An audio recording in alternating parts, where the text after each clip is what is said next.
Hi, and welcome back for our 12th lesson in our 14-lesson series on the Acts of the Apostles. As a reminder, as we go through this lesson, we'll be stopping every now and then. There'll be some questions placed on the screen, and the idea is for you to look over and have some reaction to those questions with the people in the room with you. Or, if you're by yourself, then meditate on these thoughts by yourself. So, we're going to pick up in chapter 21. One of the purposes of Paul's journey as he goes to Jerusalem was to deliver the money that he had collected from the Gentile churches as he has gone around the Mediterranean. It's a big offering. It's taken him more than a year to collect. And we know that from his description of some of the churches that they had given even above their means. So this is a very large amount of money, which not only shows the love and the kindness expressed between Gentiles and Jewish Christians, but there's also another part that this amount, this big offering that he's taking charge of, will play in the story that we'll see a little bit later. So there's a large contingency of people that are accompanying this collection. It is a big collection. So they travel, as you'll see on the map here, they travel to Kos, to Rhodes, Patara, and then they're crossing over to Phoenicia. They sight Cyprus and pass to the south of it, and then they sail on to Syria. They land at Tyre, to Ptolemais the next day, and then they reached Caesarea, where they stayed at the house of Philip the evangelist, one of the seven, a reference back to the Philip who is mentioned when the Jerusalem church is just getting started. He had 4 unmarried daughters who prophesied, it says. Let's pick up in verse 10, chapter 21. After we had been there a number of days, a prophet named Agabus came down from Judea. Coming over to us, he took Paul's belt, tied his own hands and feet with it, and said, "The Holy Spirit says, in this way the Jewish leaders in Jerusalem will bind the owner of this belt and will hand him over to the Gentiles." Question arises, did Paul disobey the direction of the Spirit by going to Jerusalem, even though Agabus, not only Agabus, but Agabus among others, warned him that what was going to happen in Jerusalem was good? Well, the answer is no, because in his farewell to the Ephesus leaders, he says, quote, "And now, compelled by the Spirit, I am going to Jerusalem, not knowing what will happen to me there." Paul trusted in the Lord's plan for his life, and this gave him the resolve to put aside the warnings of his friends and focus on what the Lord had called him to do. True, the Spirit was, for its own reasons, telling Paul what was going to happen to him there, but he was completely following the will of the Lord and the direction of the Spirit as he heads to Jerusalem, knowing that he is going to be persecuted there. Verse 12 says, "When we heard this, we and the people there pleaded with Paul not to go to Jerusalem. But Paul answered, 'Why are you weeping and breaking my heart? I am ready not only to be bound, but also to die in Jerusalem for the name of the Lord Jesus.' When he would not be dissuaded, we gave up and said, 'The Lord's will be done.'" After this, we started on our way up to Jerusalem. Notice the direction to Jerusalem is always up.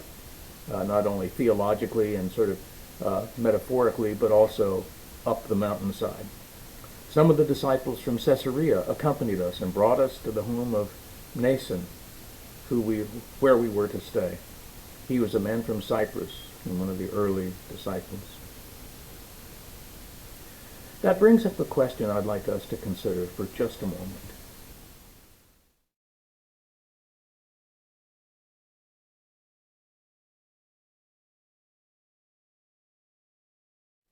In the next section of the story, Paul arrives in Jerusalem.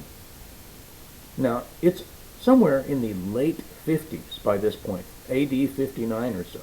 So think about it in relation to the crucifixion. It has been, more than 20 years plus since Jesus was crucified. And in only 3 years or less, Paul will disappear from the biblical record.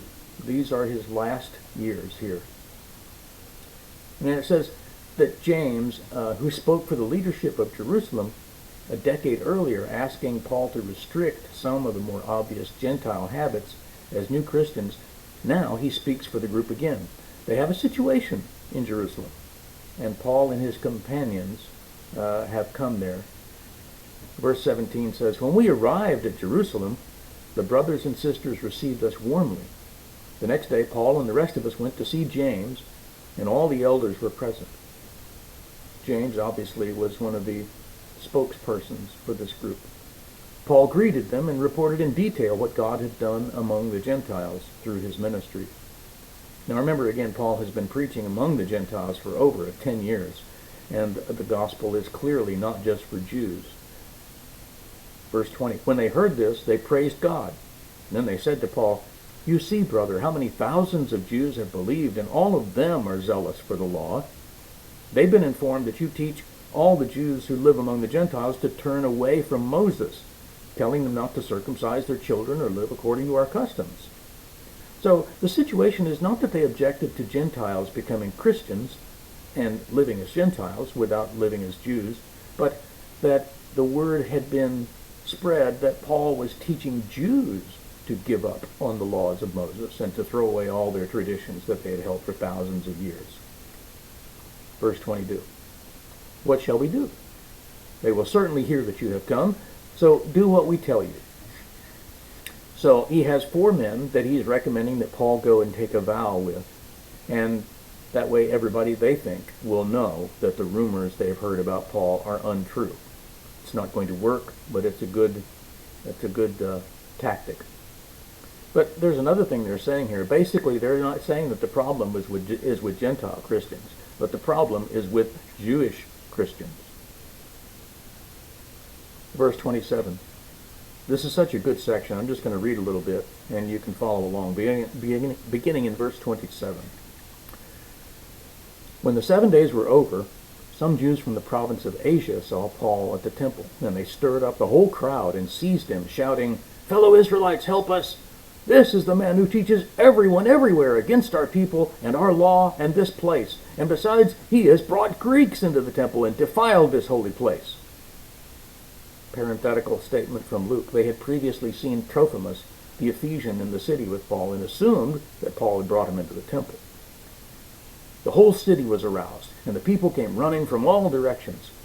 Seizing Paul, they dragged him from the temple, and immediately the gates were shut.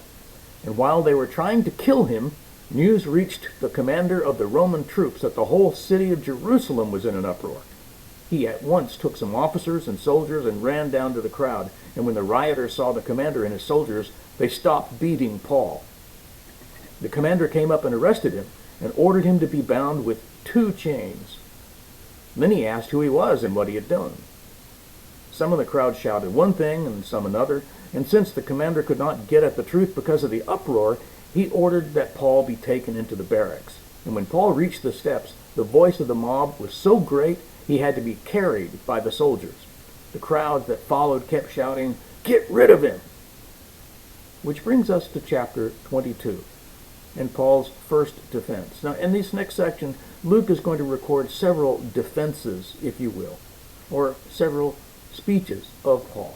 And while they're all very similar and have many things to offer, the interesting things about them that we'll point out are only just scratching the surface. Please, take some time of your own this week and read through chapter 22, chapter 23. He tells us about the conversion that he experienced on the road to Damascus, and it is a retelling of a story we've already been familiar with, but it includes another detail. He tells us that the bright light that fell on him and blinded him, and the voice that he heard, happened at noon. That's a new detail that was not revealed in the first story. He also tells of his conversion and his baptism. But then he continues with some new insights, including a new revelation that we hadn't heard about that comes directly from Jesus. He says in verse 17, this is Paul speaking, "When I returned to Jerusalem and was praying at the temple, I fell into a trance and saw the Lord speaking to me." Once again, Jesus alive and very active. "Quick," he said, Leave Jerusalem immediately, because the people here will not accept your testimony about me." "Lord," I replied, "these people know that I went from one synagogue to another to imprison and beat those who would believe in you. And when the blood of your martyr Stephen was shed, I stood there giving my approval and guarding the clothes of those who were killing him." Then the Lord said to me, "Go, I will send you far away to the Gentiles." Now this is the issue for these Jewish Christians. They're going to assume that Paul is teaching Jews and Gentiles alike to give up all the practices of Judaism, which he's not. 22, the crowd listened to Paul until he said this. Then they raised their voices and shouted, "Rid the earth of him! He's not fit to live!" Now, it's difficult for us to conceptualize how sensitive this topic was for Jews.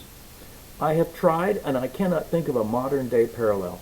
Suffice it to say that the Romans, because of the uproar caused, thought that, quote, the whole city was in an uproar.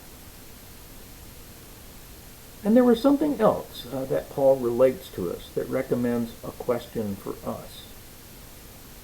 Verse 12, "A man named Ananias came to see me. He was a devout observer of the law and highly respected by all the Jews living there.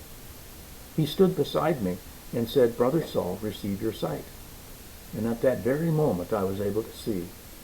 Then he said, 'The God of our ancestors has chosen you to know his will and to see the righteous one and to hear words from his mouth. You will be his witness to all people of what you have seen and heard.'" And the emphasis there should be, you will be a witness to all people, not Jews. You will be his witness to all people of what you have seen and heard. So here's the question.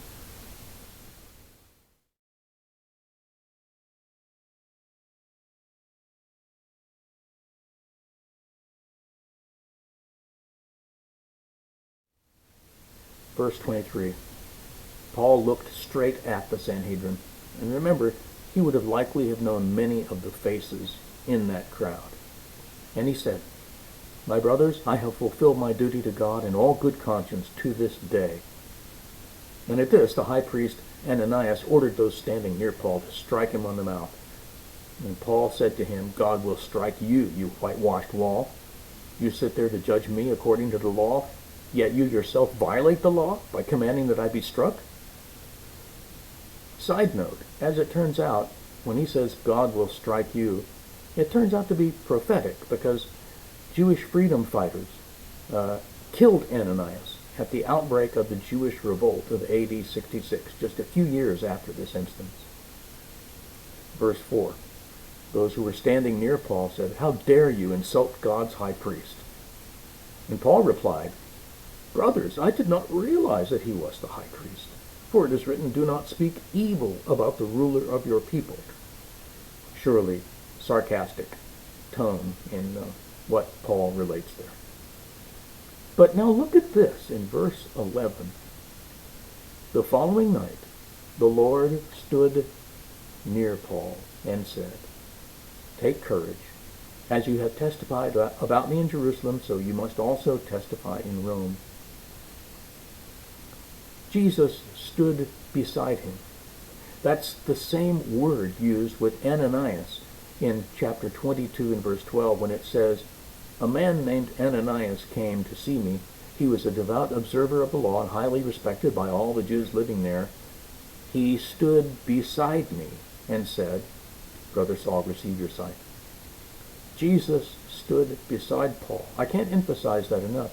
Jesus alive and active and physically present with Paul, at least in this instance. That really begs a question for us to consider.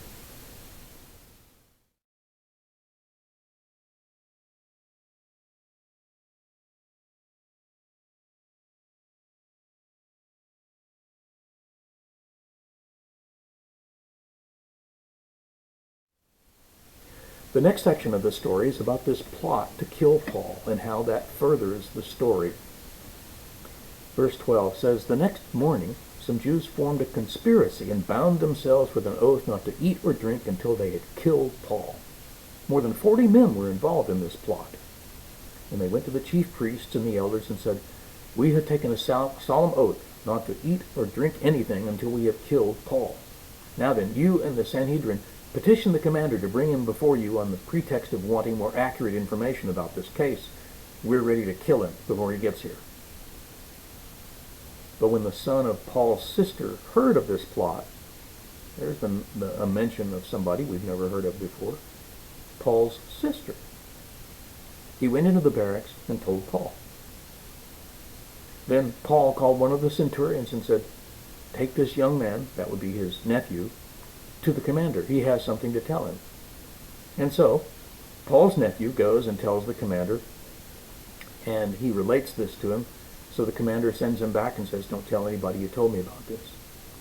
So now we have over 40 men stationed ready to kill Paul. What does the centurion do?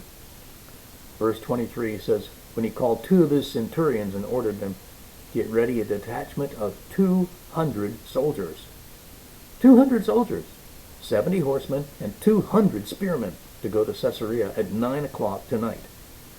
Provide horses for Paul so that he may be taken safely to Governor Felix. That's quite an entourage to defeat 40 men. I just want you to get a feel for the scale of this operation and of the uproar. The city of Jerusalem is in an uproar. And we have 40 men ready to kill Paul with an oath. And the governor puts together this cadre of hundreds of spearmen and soldiers and horsemen. It's a huge, huge deal. He sends a note to Governor Felix that basically outlines everything that we've told in this story. This brings us to chapter 24 and the second defense, or the second speech that Luke includes in this narrative. In fact, it almost seems as though this section is for the purpose of presenting 3 different defenses, if you will. And it's Paul's trial as he stands before Felix, the governor.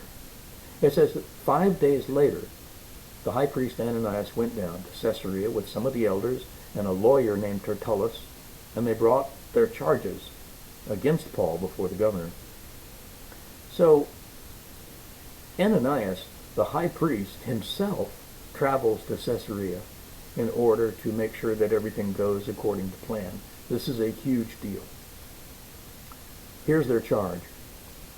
Verse 5, "We have found this man to be a troublemaker, stirring up riots among the Jews all over the world. He's a ringleader of the Nazarene sect and even tried to desecrate the temple. So we seized him. By examining him yourself, you will be able to learn the truth about all these charges we're bringing against him." So the governor hears what their charges are, and he asks Paul to make a defense.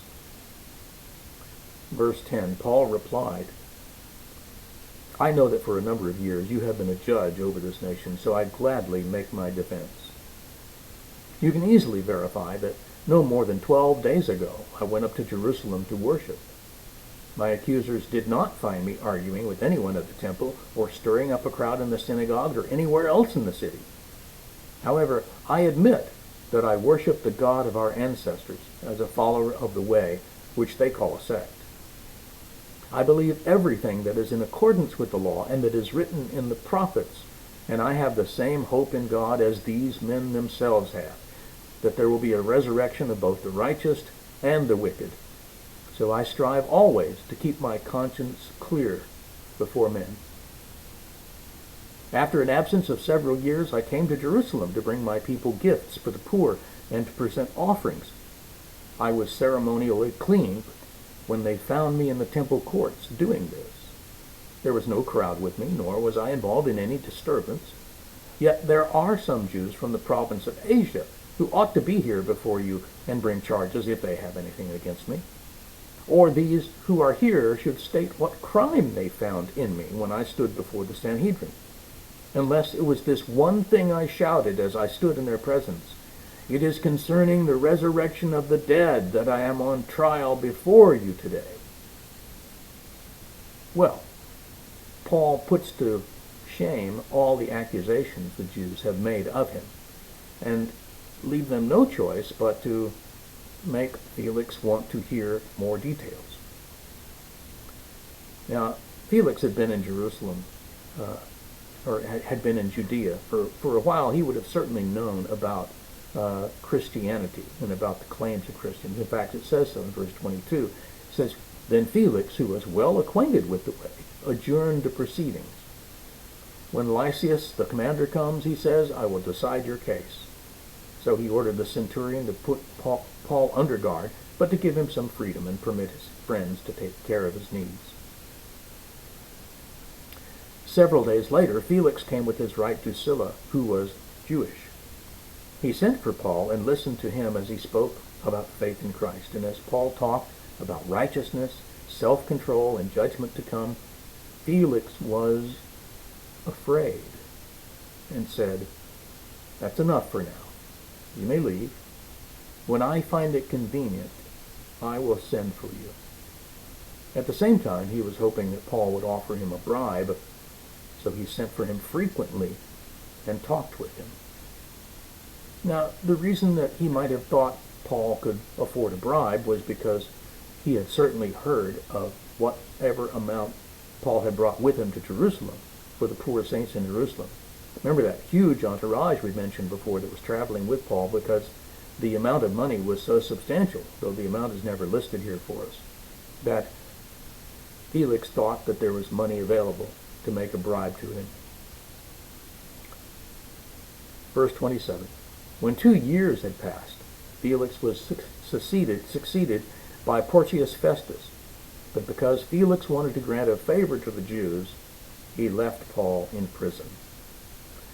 This brings us to the end of chapter 24 and to our lesson today. Let's close with one final question for our discussion.